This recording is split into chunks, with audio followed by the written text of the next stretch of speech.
आइंदा 2 से 3 दिनों में एक बहुत बड़ा पावर शो होगा डी चौक पे। इमरान खान एक दबाव डालने के लिए, मैसेजिंग करने के लिए डी चौक के ऊपर एक पावर शो करेंगे, और इस पे मुख्तलिफ MNAs को, मिनिस्टर को रिस्पॉन्सिबिलिटी दी गई है कि कितने कितने लोगों को आप लेकर आना है और डी चौक में। और उसके बाद अपोजिशन ने भी ये अपोजिशन के अंदर भी ये बातचीत हो रही है कि हम उसके जवाब में एक दूसरा पावर शो करें। लेकिन मसला ये है कि अगर ये एक दिन होना है तो इससे मुल्क में खुदा न खास्ता खूनरेजी बढ़ेगी, और ये हालात को देखते हुए शेख रशीद ने यही बताया है, जो वफाकी वजीर दाखिला है, कि हम जो है वो सिक्योरिटी रेंजर और इफ्सी के हवाले करेंगे। तो पुलिस तो क्या खान साहब के पास, PTI के पास क्या ऑप्शन है? 14 दिन के अंदर इजलास बुलाना है उन्होंने, स्पीकर कैसर, असद कैसर ने। क्या वो इसको प्रोलॉन्ग कर सकते हैं? वो फर्ज कीजिए कि 14 दिन के बाद भी इजलास नहीं बुलाते, तो क्या होगा? खान साहब के पास इस वक्त ऑप्शंस, PTI के पास कॉन्स्टिट्यूशनल ऑप्शंस क्या हैं इसके बाद? देखो, एक चीज है, कॉन्स्टिट्यूशन में ये लिखा गया है कि वो जब रिक्विजिशन जमा हो जाए इजलास के लिए, तो स्पीकर पे ये इख्तियारात आते हैं, स्पीकर पे ये जिम्मेदारी आती है कि वो 14 दिन के अंदर अंदर कौमी असम्बली का इजलास बुलाए।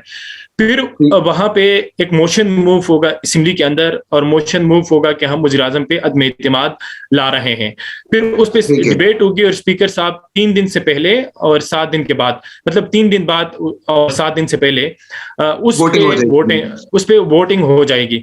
लेकिन अब ये कहा जा रहा है कि पार्लियामेंट लाजिज हुकूमत की जानिब से भी बताया गया, और मीडिया में भी रिपोर्ट हुआ कि पार्लियामेंट हाउस जो है वो अवेलेबल नहीं है, क्योंकि वहाँ पे रिनोवेशन हो रही है, तो हॉल अवेलेबल नहीं है।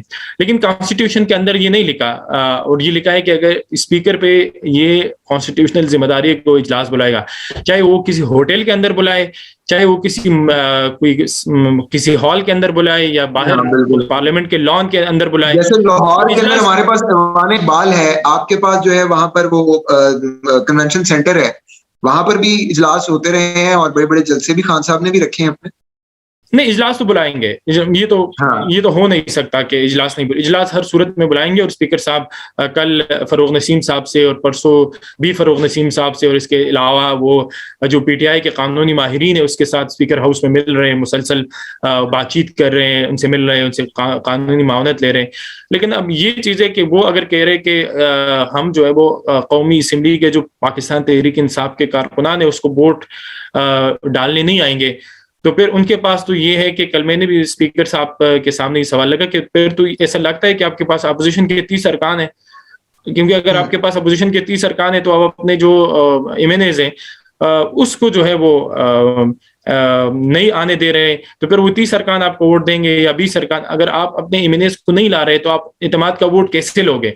179 में अगर आप 10 से 15 लोग या 10 या 12 लोग बाहर करोगे, तो फिर प्राइम मिनिस्टर के पास तो 170 169 वोट रह जाएंगे, फिर तो ऐसा मुमकिन नहीं है।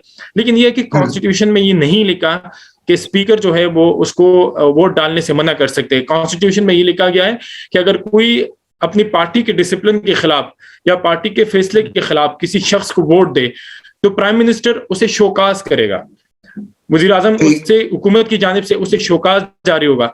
शोकाज जारी होने के बाद उनको सुना जाएगा, सुनने के बाद पूरी उसकी हेयरिंग होगी। अगर वो उसके खिलाफ कोई फैसला आया तो वो उस फैसले को अदालत और इलेक्शन कमीशन में लेके जाएंगे, और ये बहुत बड़ा तवील अरसा इसमें लगता है।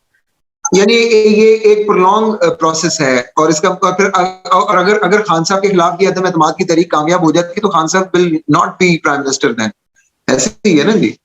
वो तो रहेंगे नहीं। हाँ, तो वो तो प्राइम मिनिस्टर, लेकिन पार्टी डिसिप्लिन उसे पार्टी सेक्रेटेरिएट से उससे शोकाज जारी किया जा सकता है।